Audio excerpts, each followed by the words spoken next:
En lo general y en lo particular, el proyecto de decreto por el que se reforman y adicionan.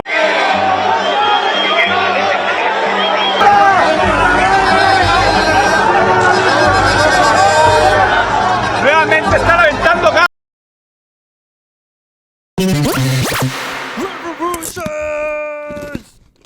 Creo que solo ha habido dos casos de desmadres ocasionados por personas sentadas en una silla: Norma Piña y Héctor Salamanca, porque vaya semana de mierda.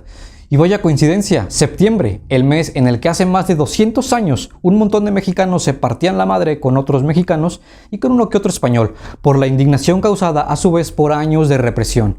La indignación surgió entonces para no morir. Porque no importa cuándo escuches esto, la policía reprimió protestas de estudiantes.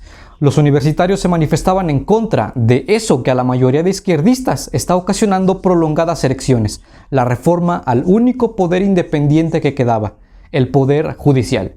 Mientras los de derecha se siguen preguntando qué es una elección. Las protestas traen siempre bajo el brazo un sentimiento de indignación y persiguen demandas legítimas. Bueno, no siempre, y menos si tu forma de hacer protesta es hacer flexiones en la vía pública en apoyo a un sexista de mediana edad. Durante días escuchamos los argumentos a favor y en contra de esta reforma constitucional. Por un lado, quienes se oponían a la reforma, y por otro los que defendían y apoyaban este cambio, argumentando que los jueces están vendidos a la mafia del poder económico, que hay mucha corrupción e influyentismo en el poder judicial, y que todo esto lo va a resolver el pueblo en una elección popular. Sí, el mismo pueblo que creíamos que esto era una buena decisión, y esto, y esto, y esto, y esto, y esto, y esto, y esto, y esto. Y las calles fueron testigos de estas dos visiones políticas. Primeramente, los que se oponían a esta reforma y así lo hacían saber marchando por las avenidas, gritando consignas y respirando el gas lacrimógeno lanzado por autoridades. Mientras el bando contrario convertía las calles en Broadway, haciendo interpretaciones tan mediocres como aprobar una reforma constitucional en un gimnasio. Eso es real. Las protestas aumentaron, ya que los manifestantes aún tenían la esperanza de que en el Senado apagara las luces y dijera: aquí se acabó su fiestecita, se me regresan a sus guacales. Pensando que los senadores son un poquito menos pendejos que los diputados, y eso que en el Senado existe este güey. Y la indignación comenzó a brotar en Twitter, exigiendo que los senadores hicieran bien su chamba, ya que el pinche país estaba en sus manos. Nel, en este punto todos pensábamos que el pendejómetro estaba en el nivel más alto, hasta que vimos a todo Twitter peleándose por chistes que cierto comediante hizo hace años, mientras no dejaban de escribir la peor mierda que salía de su cabeza sobre el físico de su hija menor de edad. Qué normal todo, Andan bien sanitos de su doble moral.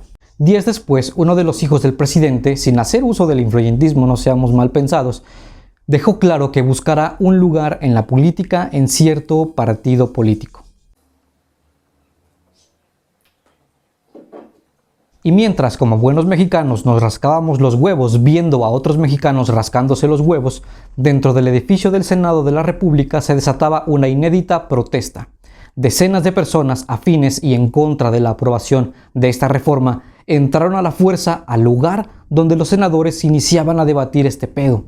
Insultos, gritos, consignas, pero sobre todo insultos salían de aquel recinto que hasta las personas de seguridad pensaron que se trataba de un martes cualquiera. Aquello era el recreo de la secundaria pública y por seguridad del personal, por no decir que por culos, se movieron a otra sede. Las protestas continuaron en esta sede, donde estudiantes, personal del Poder Judicial y público en general hicieron su manifestación. Hay informes que la policía gaseó a varias personas que se manifestaban en contra de esta reforma. Y fue así que pasada la medianoche la reforma fue aprobada finalmente por el Senado y el pueblo continuaba indignado con un comediante. Al momento de escribir este texto, todo el personal del Poder Judicial ya regresó a la chamba con la cola entre las patas como godines en lunes. Y hablando de jueces, esta semana se ha revelado en Twitter la Santa Inquisición del humor negro, condenando a un comediante por tweets de hace décadas y en el acto haciendo comentarios, no chistes, comentarios horribles sobre el físico de una niña de 15 años. Y pensar que habíamos dejado atrás la comedia facilona de Televisa. Si esto fuera un cuento de Lewis Carroll, la conclusión sería que somos el país en el que si el dueño del circo nos promete la mejor función del mundo y en cambio nos deja sin carpa, sin asientos y nos roba al salir, nos indignamos con los payasos.